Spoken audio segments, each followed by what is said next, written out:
అని అంతా అనుకునేలా రాజకీయాలలో ఓ ప్రత్యేకతను తెచ్చుకున్నారు. తనదైన బ్రాండ్ క్రియేట్ చేసుకున్నారు. ఆయనే టీడీపీ అధినేత సీఎం నారా చంద్రబాబు నాయుడు.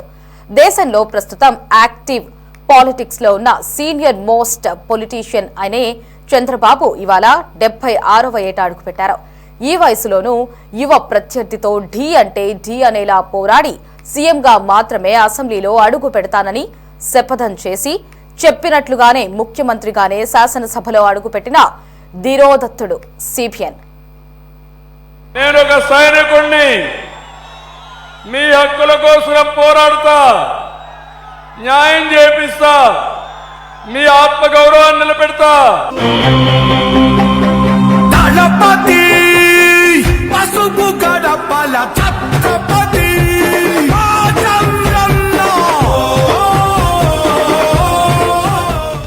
నారా చంద్రబాబు నాయుడు రాజకీయాల్లో ఆయన రికార్డులను ఎవ్వరూ అధిగమించలేరు.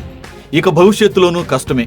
ఎందుకంటే ఉమ్మడి ఆంధ్రప్రదేశ్లో 9 ఏళ్లు ముఖ్యమంత్రిగా, విభజన జరిగిన వెంటనే ఏపీకి 5 ఏళ్లు సీఎంగా, దాదాపు 15 ఏళ్లు ప్రతిపక్ష నేతగా పనిచేశారు. గతేడాది జరిగిన ఎన్నికల్లో జనసేన బీజేపీతో జోడీ కట్టి అఖండ విజయం సాధించి మళ్లీ సీఎం పీఠం అధిష్ఠించారు. ఇలా రికార్డుల మీద రికార్డులు లిఖించడం పొలిటికల్ గా చంద్రబాబుకే సొంతం.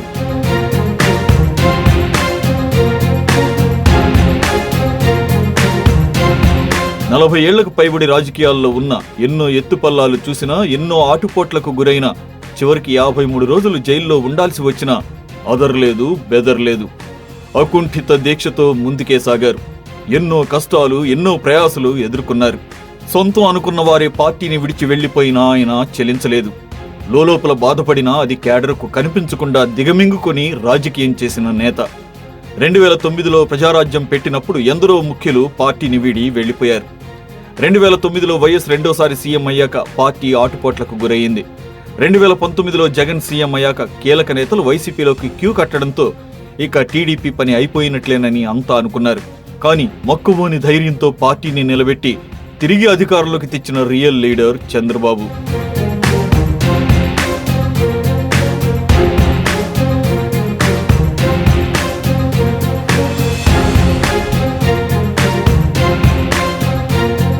చంద్రబాబు రాజకీయ ఎదుగుదల ఊరికే రాలేదు.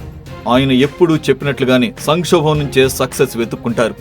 చంద్రబాబును కొందరు వెన్నుపోటుదారుడని అంటుంటారు. అసలు రాజకీయాలంటేనే పార్టీ కాపాడుకుని నిలబెట్టడం, నమ్ముకున్న కార్యకర్తలకు భరోసా కల్పించడం. చంద్రబాబుపై ఉన్న ఆరోపణల్ని ప్రజలు నమ్మలేదు. కాబట్టే ఆయనకు ప్రజలు అనేక సార్లు పట్టం కట్టారు. ఎన్టీఆర్కు వెన్నుపోటు పొడిచారన్న ఆరోపణలు చంద్రబాబును జీవితాంతం వెంటాడుతున్నా ఆయనను ప్రజలు ఆదరించడం వెనుక కారణం ఆయన మీద నమ్మకమే. నిజానికి లక్ష్మీపార్వతి ఎపిసోడ్ సమయంలో చంద్రబాబు లేకపోతే ఆనాడే పార్టీని మూసేయాల్సిన పరిస్థితి ఏర్పడేదని చాలా మంది వాదిస్తారు. అందులో నిజం లేకపోలేదు.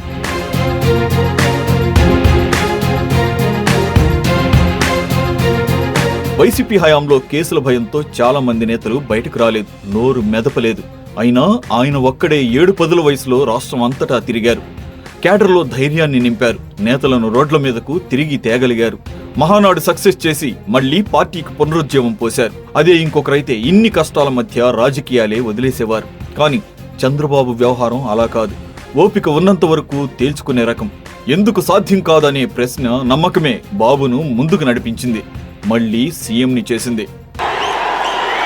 నారా చంద్రబాబు నాయుడు అనే నేను శాసనం ద్వారా నిర్మితమైన భారత రాజ్యాంగం పట్ల నిజమైన విశ్వాసం, విధేయత చూపుతానని, భారతదేశ సార్వభౌమాధికారాన్ని, సమగ్రతను కాపాడుతానని, ఆంధ్రప్రదేశ్ రాష్ట్ర ముఖ్యమంత్రిగా నా కర్తవ్యాలను శ్రద్ధతో, అంతఃకరణ శుద్ధితో నిర్వహిస్తానని, భయం గాని, పక్షపాతం గాని, రాగద్వేషాలు గాని లేకుండా రాజ్యాంగాన్ని, శాసనాలను అనుసరించి ప్రజలందరికీ న్యాయం చేకూరుస్తానని దైవ సాక్షిగా ప్రమాణం చేస్తున్నాను. చంద్రబాబుకు చరిష్మా లేదు, ప్రసంగాలు పసగా చేయలేరు. తనకున్న బ్రాండే ఆయన ఆయుధం. చంద్రబాబు ఇంతగా ఎదిగారంటే పరిపాలనపై ఆయనకున్న పట్టు, ప్రజలకు ఆయనపై ఉన్న నమ్మకమే. ఆ నమ్మకాన్ని వజ్రాయుధంగా చేసుకుని రాజకీయాల్లో రాజ్యమేలుతున్నారు. 76 ఏళ్ల వయసులోనూ చంద్రబాబునే పార్టీ అధినేతగా ఇప్పటికీ పార్టీలో 90% మంది కోరుకుంటారు. అదే ఆయన సమర్థత.